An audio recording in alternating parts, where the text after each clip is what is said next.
একটা যুদ্ধ, একটা দাবি, আর তারপর থেকে পুরো বিশ্বের নজর চলে যায় একটি চীনা যুদ্ধ বিমানের দিকে। অনেকেই বলতে শুরু করলেন রাফাল কি আর আগের মতো ভয়ঙ্কর নেই। আবার কেউ বলেন জেটেন্সি শুধু প্রচারণা, বাস্তবে এটি রাফালের ধারে কাছেও নেই। কিন্তু সত্যটা আসলে কি? বাংলাদেশ কেন হঠাৎ জেটেন্সি নিয়ে এত আগ্রহ দেখাচ্ছে? আর যদি সত্যি একদিন জেটেন্সি বাংলাদেশের আকাশে ওড়ে, তাহলে দক্ষিণ এশিয়ার শক্তির ভারসাম্য কতটা বদলাবে? আজ আমরা কোনো ফ্যানবয় আলোচনা করব না। আজ দেখব বাস্তব তথ্য, যুদ্ধের অভিজ্ঞতা, প্রযুক্তি এবং যুদ্ধক্ষেত্রের বাস্তবতা। কয়েক বছর আগেও জেটেন্সি নিয়ে খুব বেশি আলোচনা হতো না। সবাই রাফাল, F-35 কিংবা Su-35 নিয়ে কথা বলতো।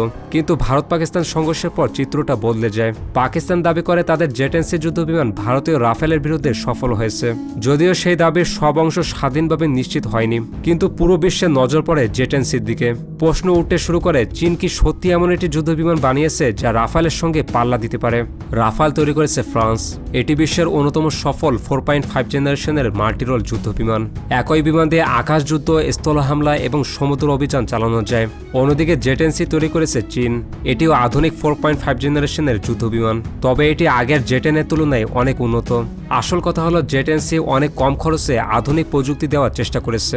বর্তমানে একটি রাফালের দাম যেখানে $200 থেকে $240 মিলিয়ন, সেখানে একটি জেটেন্সির মূল্য $100 থেকে $110 মিলিয়ন। এখন প্রশ্ন হলো আকাশ যুদ্ধের সবচেয়ে গুরুত্বপূর্ণ কি?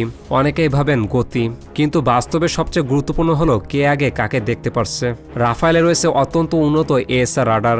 একই সঙ্গে এর ইলেকট্রনিক ওয়ারফেয়ার সিস্টেম স্পেকট্রা বিশ্ব সেরাদের একটি। এটি শত্রু রাডার শনাক্ত করে নিজেকে বাঁচানোর চেষ্টা করতে পারে। অন্যদিকে জেটেন্সিতেও আধুনিক AESA রাডার রয়েছে। এটি আগের সংস্করণের তুলনায় অনেক উন্নত। দূর থেকে লক্ষ্য শনাক্ত করা এবং একাধিক লক্ষ্য ট্র্যাক করার ক্ষমতাও রয়েছে। তাহলে কে এগিয়ে? কাগজে কলমে রাফাল কিছুটা এগিয়ে, কিন্তু ব্যবধানটা অনেকের ধারণার মতো বিশাল নয়।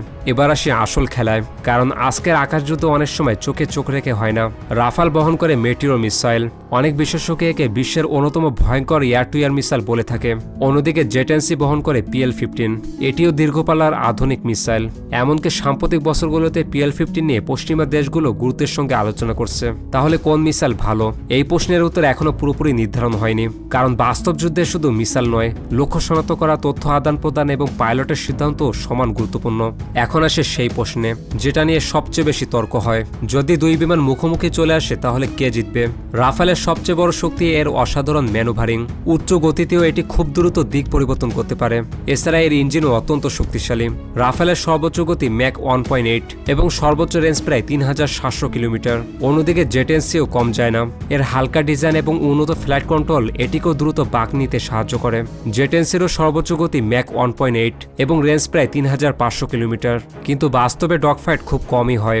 আধুনিক যুদ্ধে বেশিরভাগ বিমান একে অপরকে দেখার আগেই মিসাইল ছুড়ে পালিয়ে যায়। তবে অনেকেই ভাবেন সবচেয়ে দামি বিমানই সবসময় জিতে যায়। বাস্তবতা কিন্তু ভিন্ন।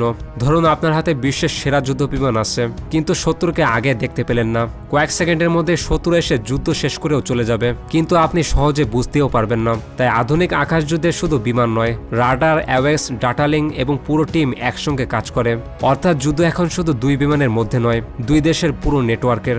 এখন সবচেয়ে গুরুত্বপূর্ণ প্রশ্ন, বাংলাদেশ কেন জেটেন্সি নিয়ে আগ্রহী? কারণ বাংলাদেশ এমন একটি যুদ্ধ বিমান চায় যেটি আধুনিক, শক্তিশালী এবং মোটামুটি কম খরচে পরিচালনা করা যায়।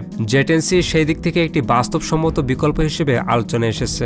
যদি ভবিষ্যতে এটি বাংলাদেশে আসে, তাহলে বিমান বাহিনীর সক্ষমতা অনেকটাই বাড়তে পারে। তবে শুধু বিমান কিনলে যে সব বদলে যাবে এমনটা ভাবা ঠিক না। পাইলটের প্রশিক্ষণ, রক্ষণাবেক্ষণ, আধুনিক অস্ত্র এবং শক্তিশালী রাডার নেটওয়ার্ক ছাড়া কোনো যুদ্ধ বিমানই নিজের পুরো শক্তি দেখাতে পারে না। একজন দক্ষ পাইলট, ভালো পরিকল্পনা এবং সঠিক সময় সঠিক সিদ্ধান্ত নিয়ে অনেক সময় কাগজে কলমে শক্তিশালী বিমানকেও হারিয়ে দিতে পারে। এবার আসি সবচেয়ে কঠিন প্রশ্নে, রাফাল নাকি জেটেন্সি?